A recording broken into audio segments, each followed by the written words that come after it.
भगवान श्री राम की कृपा आप सभी पर सदैव बनी रहे। राम से मिथिला के राजपुरोहित शतानंद जी विशेष रूप से प्रभावित हुए। शतानंद जी ने कहा, हे राम, आप बड़े सौभाग्यशाली हैं कि आपको विश्वामित्र जी गुरु के रूप में प्राप्त हुए हैं। वे बड़े ही प्रतापी और तेजस्वी महापुरुष हैं। ब्राह्मण तव की प्राप्ति के पूर्व ऋषि विश्वामित्र बड़े पराक्रमी और प्रजावत्सल नरेश थे। प्रजापति के पुत्र कुशनाभ के पुत्र कुशनाभ और कुशनाभ के पुत्र राजा गादी थे। ये सभी सूरवीर, पराक्रमी और धर्मपरायण थे। विश्वामित्र जी उन्हीं गादी के पुत्र हैं। एक बार राजा विश्वामित्र अपनी सेना के साथ वशिष्ठ ऋषि के आश्रम में गए। क्योंकि उस समय वशिष्ठ जी ईश्वर भक्ति में लीन होकर यज्ञ कर रहे थे। विश्वामित्र जी उन्हें प्रणाम करके वहीं बैठ गए। यज्ञ क्रिया से निवृत्त होने पर वशिष्ठ जी ने विश्वामित्र जी का बहुत आदर सत्कार किया और उनसे कुछ दिन आश्रम में ही रहकर आतिथ्य ग्रहण करने का अनुरोध किया। इस पर यह सोचकर कि मेरे साथ विशाल सेना है और सेना सहित मेरा आतिथ्य करने में वशिष्ठ जी को कष्ट होगा, विश्वामित्र जी ने नम्रतापूर्वक विदा होने की अनुमति मांगी। किंतु वशिष्ठ जी के अत्यधिक अनुरोध करने पर थोड़े दिनों के लिए राजा विश्वामित्र को उनका आतिथ्य स्वीकार करने के लिए विवश होना पड़ा।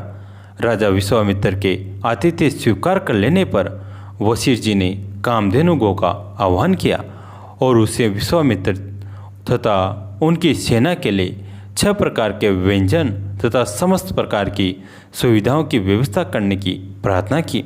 उनकी इस प्रार्थना को स्वीकार करके कामधेनु गौ ने सारी व्यवस्था कर दी। वशिष्ठ जी के अतिथि सत्कार से राजा विश्वामित्र और उनके साथ आए सभी लोग बहुत प्रसन्न हुए। कामधेनु गौ का चमत्कार देखकर विश्वामित्र के मन में उस गौ को प्राप्त कर लेने की इच्छा जागृत हुई और उन्होंने वशिष्ठ जी से कहा कि ऋषि श्रेष्ठ, कामधेनु जैसी गौ तो किसी वनवासी के पास नहीं वरन राजा महाराजाओं के पास ही शोभा देती हैं। अतः आप इसे मुझे दे दीजिए। इसके बदले में मैं आपको सहस्त्रों स्वर्ण मुद्राएं दे सकता हूँ। इस पर वशिष्ठ जी बोले कि हे राजन, यह गौ ही मेरा जीवन है और इसे ही मैं किसी को नहीं दे सकता। वशिष्ठ जी के इस प्रकार कहने पर विश्वामित्र ने बलात् उस गौ को पकड़ लेने की आज्ञा दे दी और सैन्यगण उस गौ को डंडे से मार मार कर हाँकने लगे। कामधेनु गौ ने क्रोधित होकर अपना बंधन छुड़ा लिया और वशिष्ठ जी के पास आकर विलाप करने लगी। वशिष्ठ जी बोले कि हे कामधेनु, मैं इस राजा को श्राप भी नहीं दे सकता, क्योंकि यह राजा मेरा अतिथि है और इसके पास विशाल सेना होने के कारण इससे युद्ध में भी विजय प्राप्त नहीं कर सकता। मैं अत्यंत विवश हूँ।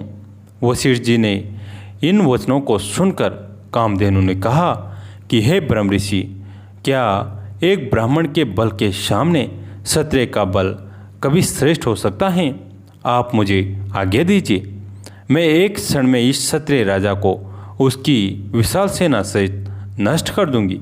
कोई अन्य उपाय न देखकर वशिष्ठ जी ने कामधेनु को अनुमति दे दी। आज्ञा पाते ही कामधेनु ने योग बल से पहनव सैनिकों की एक सेना उत्पन्न कर दी और वह सेना विश्वामित्र की सेना के साथ युद्ध करने लगी। विश्वामित्र ने अपने पराक्रम से समस्त पहनव सेना का विनाश कर डाला। इस पर कामधेनु ने सहस्त्रों शक, हूण, बर्वर, यवन और कंभोज सैनिक उत्पन्न कर दिए। जब विश्वामित्र ने उन सैनिकों का भी वध कर डाला तो कामधेनु ने मारक शस्त्रास्त्रों से युक्त अत्यंत पराक्रमी योद्धाओं को उत्पन्न कर दिया, जिन्होंने शीघ्र ही राजा विश्वामित्र की सेना को गाजर मुल्क की भांति काटना आरंभ कर दिया। अपनी सेना का नाश होते देख विश्वामित्र के 100 पुत्र अत्यंत कुपित हो विश्वामित्र को मारने दौड़े। परिणाम यह हुआ कि वशिष्ठ जी ने उनमें से एक पुत्र को छोड़कर शेष सभी को भस्म कर दिया। सेना तथा पुत्रों के नष्ट हो जाने से विश्वामित्र बड़े दुखी हुए।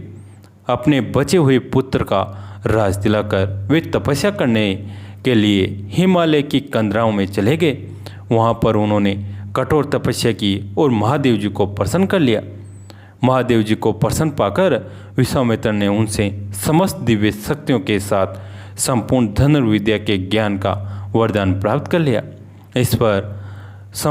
इस प्रकार संपूर्ण धनुर्विद्या का ज्ञान प्राप्त करके विश्वामित्र बदला लेने के लिए वशिष्ठ जी के आश्रम में पहुँचे। वशिष्ठ जी को ललकार कर उन पर अग्निबाण चला दिया। अग्निबाण से समस्त आश्रम में आग लग गई और आश्रमवासी भयभीत होकर इधर उधर भागने लगे। वशिष्ठ जी ने भी अपना धनुष बाण संभाल लिया और बोले कि मैं तेरे सामने खड़ा हूँ, तू मुझ पर वार कर। आज मैं तेरे अभिमान को चूर चूर करके बता दूंगा कि क्षत्रिय बल से ब्रह्म बल श्रेष्ठ है।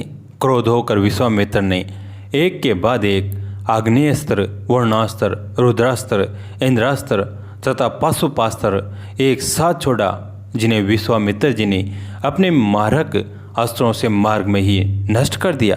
इस पर विश्वामित्र ने और भी अधिक क्रोधित होकर मानव मोहन, गांधर्व, जुम्बन, धारण, वज्र, ब्रह्मपास, कालपास, वर्णपास, पिनाक, दंड, पैसाक, क्रोंच, धर्मचक्र, कालचक्र, विष्णु चक्र, वे मंथन, कंकाल, मुशल, विद्याधर, कलास्त्र आदि सभी अस्त्रों का प्रयोग कर डाला। वशिष्ठ जी ने उन सबको नष्ट करके ब्रह्मास्त्र छोड़ने के लिए जब अपना धनुष उठाया तो सब देव किन्नर आदि भयभीत हो गए, किंतु वशिष्ठ जी तो उस समय अत्यंत क्रोध हो रहे थे। उन्होंने ब्रह्मास्त्र छोड़ ही दिया।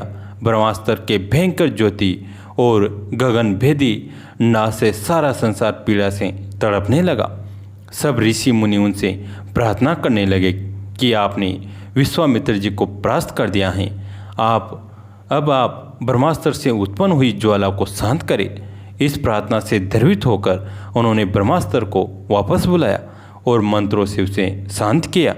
पराजित होकर विश्वामित्र मणिहीन सर्प की भांति पृथ्वी पर बैठ गए और सोचने लगे कि निस्संदेह छात्र बाल से ब्रह्मबाल ही श्रेष्ठ हैं। अब मैं तपस्या करके ब्राह्मण की पदवी और उसका तेज प्राप्त करूंगा। इस प्रकार विचार करके वे अपनी पत्नी से दक्षिण दिशा की ओर चल दिए। उन्होंने तपस्या करते हुए अन्न का त्याग कर केवल फलों पर जीवन यापन करना आरंभ कर दिया। उनकी तपस्या से प्रसन्न होकर ब्रह्मा जी ने उन्हें राशि पद प्रदान किया। इस पद को प्राप्त करके भी ये सोच कर कि ब्रह्मा जी ने मुझे केवल राशि का ही पद दिया है, महर्षि देवर्षि आदि का नहीं, वे दुखी ही हुए। वे विचार करने लगे कि मेरी तपस्या भी पूर्ण नहीं हुई है, मुझे एक बार फिर से घोर तपस्या करना चाहिए। दोस्तों, आगे की कथा बाद में। अभी ये कथा कैसी लगी कमेंट में ज़रूर बताइए। वीडियो को लाइक करें, चैनल को सब्सक्राइब करें। दोस्तों, इस कहानी को अपने दोस्तों के साथ, फैमिली के साथ शेयर जरूर करें। धन्यवाद दोस्तों, कहानी अंत तक सुनने के लिए।